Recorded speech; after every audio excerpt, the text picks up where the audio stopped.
Hi, my name is Dave Hatter, and I'm a Cybersecurity Consultant at Entrust IT.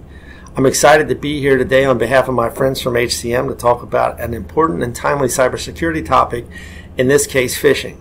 Chances are, even if you don't know what the term means, you've unfortunately been exposed to it.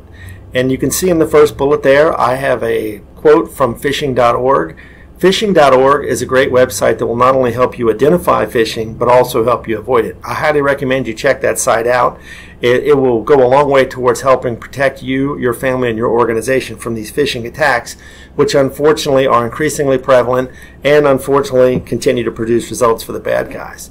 So phishing originally can trace its roots back to email. As more and more people have access to email, the bad guys know it's a very cheap and effective way to reach large numbers of people.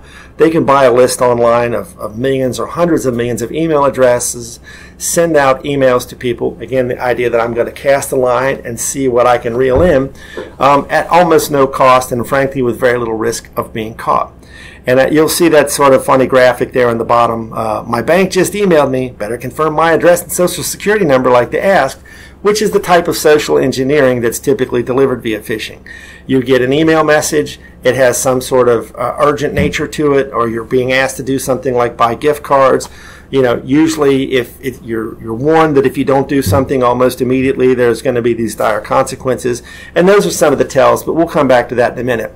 It's important to point out there, you can see in my types include, there are different types of phishing in terms of their targeting. I'm going to come back to that in a minute. And then there's different types of phishing based on the delivery mechanism. So again, phishing typically refers to email delivery. You also, because you have an ever-increasing number of people using text on their mobile phones, being subject to something called smishing. So SMS is the shorthand technical name for text, and so smishing is a takeoff of that. That's text-based phishing. It's very easy for the bad guys to get a list of phone numbers and send out bogus messages via text. So understand that phishing is much broader than just email, and then you have vishing, which is voice phishing. You know, bad guys, and we'll talk about this in more detail in a different topic, have call centers set up where they will just try to run scams all day long. Again, they're socially engineering you. They'll call and try to get you on the phone, or they'll leave a message telling you there's some crisis at your bank or whatever, and attempting to encourage you to give up information that you should not give up. So it's important to understand these types of attacks. Again, a form of social engineering can come via email, they can come via text, or they can come via phone call. And then the phishing can be targeted. In many cases, again, it's just I'm going to send out as many emails as I can and see what I reel in. But you also have types of phishing where it's known as spear phishing. I'm going to target a specific group of people, or perhaps people with a certain role. I'm not just going to send out 100 million emails and see what happens. I'm going to target, right? I'm going to spear phish instead. And sometimes you might hear the term whaling. Whaling is a very, very targeted form of spear phishing where they're generally going after high-level executives. In some cases, they will impersonate a high-level executive based on information they can find publicly online, on things like LinkedIn profiles or company websites, and they might send an email to some accounting employee in a large company that impersonates the CEO and says they need to do a wire transfer, that sort of thing. If we had more time, I could tell you lots of real-world stories where I've seen this and, frankly, had these sort of attacks targeted at me in various capacities. It happens all the time. It's very common. It's never been more important for people to understand that this goes on a large scale, and partially because it's very inexpensive for the bad guys to pull off these attacks. In many cases, they're raking in lots of money as a result, and they're rarely prosecuted. So there are a lot of telltale signs of phishing. If you get an email or any sort of message, let's just call it a message, whether it's an email or a text or even like a voicemail someone might leave, and it's from an organization you've never had any sort of contact with before, and it's telling you something urgent, and these things are very carefully designed. In some cases, it might appear to be a UPS shipment that has a problem, or a FedEx shipment. It might claim to be some local government agency that claims you owe taxes, or there's a warrant out for your arrest. Again, they will cover their tracks in a variety of ways and attempt to create an air of legitimacy and urgency. In the old days, a lot of times these things would be full of spelling errors and grammar errors. Those are certainly red flags. If you see a lot of spelling errors or grammar errors, understand that it's probably fake.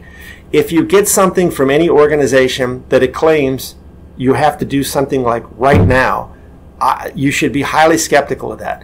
One of the best defenses against phishing is to be extremely skeptical, okay? Because it's very easy for the bad guys to go to a legitimate website, copy everything off that website, send you an email that uses real logos, real names, real copy from a real company.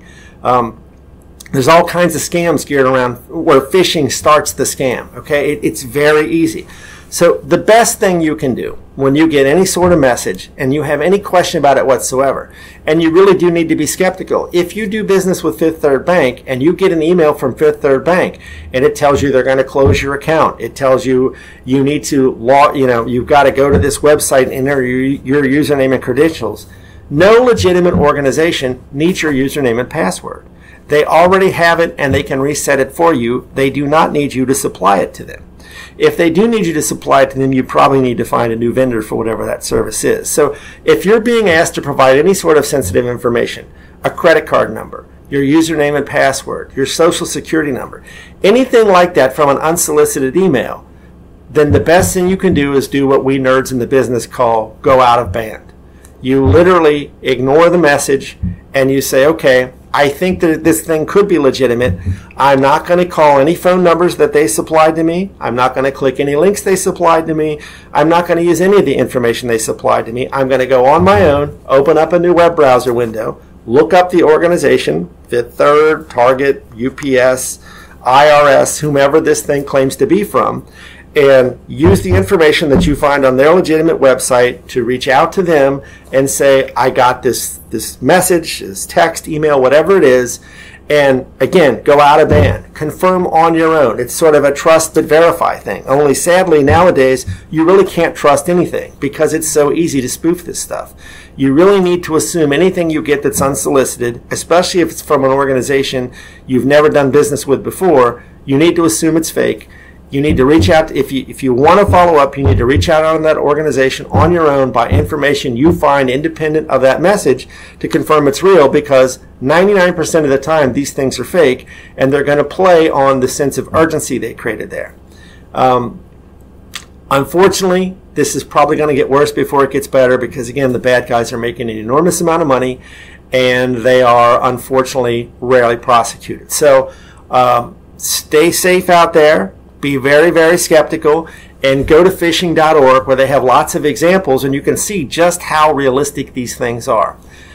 If you have further questions about this, you're more than welcome to reach out to me. You can easily find me on Twitter or LinkedIn, and I will be happy to try to provide any additional guidance I can.